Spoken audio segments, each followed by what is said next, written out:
Hello दोस्तों, कैसे हो आप लोग। हिमांशु न्यूट्रिशन अब मैं आप लोगों का बहुत बहुत स्वागत करता हूं। मैं हिमांशु गहलोत। और आज का मेरा जो टॉपिक है, आज का मेरा टॉपिक ये रहेगा कि एक बॉडी बिल्डिंग के अंदर जो आप तैयारी करते हो उसमें कितना खर्चा लगता है, क्या क्या चीज़ें यूज़ होती है, किन किन बातों का ध्यान रखना पड़ता है। आज हम बात करने वाला है उस टॉपिक के ऊपर। तो मेरा जो पहला टॉपिक है ये है steroids use in body building. इस बॉडी बिल्डिंग के अंदर किस टाइप के स्टेरॉइड यूज़ होते हैं, किस टाइप की मेडिसिन यूज़ होती है, वो सारी चीज़ मैं आपको बताऊंगा। बजट और दूसरी चीज़ हमारा रहेगा सप्लीमेंट्स। ये दो चीज़ें बहुत ज़्यादा ज़रूरी है अगर आपको कंपटीशन खेलना है। इन दोनों चीज़ों के बगैर आपका कोई गोल पूरा नहीं हो सकता। आज हम बात करेंगे, पहला टॉपिक है चॉइस ऑफ ड्रग्स। मतलब आपको किस टाइप के ड्रग्स क्या यूज़ करना है, पहला टॉपिक। सेकंड रहेगा ब्रांड और क्वालिटी। मतलब आपको कैसा ब्रांड और क्वालिटी यूज़ करनी है, आपको वीवो यूज़ करनी है या आपको आईफोन यूज़ करना है, वो आपके ऊपर डिपेंड करना है। जैसा आपका बजट रहेगा वैसे आपका ब्रांड रहेगा। वो मार्केट में बहुत लोकल ब्रांड भी आते हैं, उनसे आप दूर रहिए। डोजिंग बहुत ज़्यादा ज़रूरी है। सब बहुत सारे कोच होते हैं, उनकी सबकी डोजिंग अलग अलग होती है। सब बहुत सारा बड़ा बॉडी बिल्डर है तो वो उसके हिसाब से डोजिंग बताएगा, छोटा बॉडी बिल्डर है वो उसके हिसाब से डोजिंग बताएगा। ड्यूरेशन, आप इसको कितने समय तक यूज़ कर सकते हो, ये भी बहुत ज़्यादा ज़रूरी है। तो आपका जो चॉइस ऑफ ड्रग्स एनाबॉलिक, जिनको हम गेयर्स भी बोलते हैं आज की डेट में, तो उसका कितना खर्चा रहता है, उसका भी आपका कम से कम आप मान के चलो 10,000, तो मैं मिनिमम आपको बता रहा हूँ 10 से 12,000 खर्चा रहता है उसका। फिर हम बात करेंगे सप्लीमेंट्स पे कि सप्लीमेंट्स में आपका कितना खर्चा रहेगा मिनिमम और क्या क्या यूज़ होता है। सप्लीमेंट पे आपका यूज़ होने वाला सबसे पहले वे प्रोटीन हो गया, आइसोलेट हो गया। आप लीन मसल पे हो तो वे चलेगा, कटअप पे हो तो आपका आइसोलेट चलेगा। सेकंड आ गया आपका मल्टीविटामिन, लीवर सपोर्ट, विटामिन हो गए, विटामिन ई, सी और विटामिन डी। BCAA हो गया आपका अमीनो एसिड, ग्लूटामाइन हो गया, क्रेटिन हो गया, ZMA हो गया, L-आर्जिनाइन हो गया, CLA हो गया, L-कार्निटाइन हो गया, फैट कटर हो गया। ये सारी चीज़ें भी आपके लास्ट वीक में चलती ही है। और इसका मिनिमम आप बजट मान के चलोगे तो 14,000 रुपये मिनिमम से मिनिमम बजट है ही है। इसके अलावा आप कुछ लोकल कंपनी यूज़ करते हो तो ज़्यादा से ज़्यादा आपका बजट 10,000 रुपये हो जाएगा, पर 14 से 15,000 रुपये आपका पैसा लगना ही है। फिर बात करेंगे अदर। अगर आपको अदर में आता है, आपके पेप्टाइड आते हैं, ह्यूमन ग्रोथ हार्मोन हो गया, GRP6 हो गया, HGH फ्रैगमेंट हो गया, IGF हो गया। तो इसका बजट भी कम से कम 20,000 लगना ही है आपका। इतने का किट आएगा ही आएगा। ये भी आपको बहुत ज़्यादा हेल्प करते हैं। और इसकी एज होती है कि लेने की, ऐसा नहीं कि कोई बिगिनर हो गया कोई भी यूज़ कर सकता है, इसमें भी एज है। इसमें एज 25 अबाउ ही क्या बोलते हैं आप लोग इसको ले सकते हो पेप्टाइड को। अगर आप दोनों चीज़ें यूज़ करोगे तो आपको बहुत अच्छा रिजल्ट मिलेगा। मतलब मैं आपको जो भी चीज़ बता रहा हूँ, कुछ भी ऐसी कोई चीज़ नहीं है जो मैं आपको छुपा रहा हूँ या अलग से मैं नहीं बता पा रहा हूँ।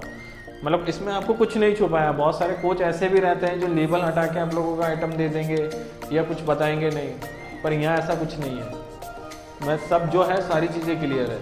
फिर हम बात करते हैं डाइट पर मंथ का डाइट का कितना खर्चा रहता है। आप डेली चिकन भी खाते हो तो कम से कम आपको 1 kg चिकन तो चलेगा ही चलेगा। फिर उसके आपने ग्रीन वेज रह गया, इसमें आपको ब्रोकली हो गया, बीन्स हो गया, पालक हो गया, ये चीज़ें चलती है। फिश लास्ट टाइम में चलती है तो वो भी मैंने लिखी। मतलब ये सारी चीज़ें चाहिए ही चाहिए। एग्स हो गए, फ्रूट्स हो गए, ड्राई फ्रूट्स हो गए, स्प्राउट्स हो गए। इसके अलावा और भी चीज़ें चलती है। तो ये डाइट का भी मिनिमम मैंने खर्चा 12,000 रुपये बताया, पर आप 12 से 15,000 रुपये का आपका बजट मान के बात करेंगे। सेफ्टी पर, जैसे आप गाड़ी चलाते हो तो हेलमेट लगाना बहुत ज़्यादा ज़रूरी है। ऐसे ही आप एनाबॉलिक या गेयर यूज़ करते हो तो आपको सेफ्टी लेना बहुत ज़्यादा ज़रूरी है। सेफ्टी ऐसा है कि अगर आप खुदा ना करे कुछ हो जाए तो आपको ज़्यादा नुकसान नहीं होगा, ये थोड़ा बहुत आपको सपोर्ट बना के रखेगा। आपका पहला पॉइंट रहता है oestrogen. Oestrogen level female hormone का बढ़ना या चेस्ट में गाइनो होना, गांठ होना। और रिमोटाइजेशन, आपका क्या बोलते हैं टेस्टोस्टेरोन लेवल डाउन जाना। फिर आपका DST हो गया, स्किन हेयर और फोस्फेट। इस पे भी बहुत ज़्यादा फ़र्क पड़ता है। तो इनका क्या है, सेफ्टी में आपका ऐसा रहेगा कि बहुत सारे मिनरल्स हो गए, विटामिन हो गए, छोटी छोटी चीज़ें हो गई जो आपको सपोर्ट करेगी। हार्ट हो गया, हार्ट के अंदर में ब्लड प्रेशर, बहुत सारे बॉडी बिल्डर का ऐसा होता है कभी बहुत ज़्यादा हाई हो जाता है, डाउन हो जाता है, तो इन चीज़ों का भी ध्यान रखना पड़ता है। तो इसके लिए आपको एक बहुत अच्छे डॉक्टर का होना बहुत ज़्यादा ज़रूरी है जो आपके साथ में रहे, उसको सब पता हो, आपका हर महीने आपका टेस्ट होगा तो उसको हर चीज़ का नॉलेज रहे, नोटेड रहे हर चीज़ का। लीवर हो गया, किडनी हो गया, जॉइंट हो गया, लिबिडो हो गया, स्लीप हो गया, पेन हो गया। बहुत सारे बॉडी बिल्डर का ऐसा भी रहता है कि प्रैप करते टाइम मसल के अंदर पेन होना, फीवर आना, इन चीज़ों का भी ध्यान रखना बहुत ज़्यादा ज़रूरी है। लिबिडो के अंदर ऐसा होता है कि आपका सेक्स पावर बिल्कुल ज़ीरो हो जाता है, सेक्स करने का मन नहीं होता, तो इन चीज़ों का बहुत ज़्यादा ध्यान रखा जाता है। इसमें भी आपका एक PCT होता है लास्ट में, टेस्ट टू रिकवरी,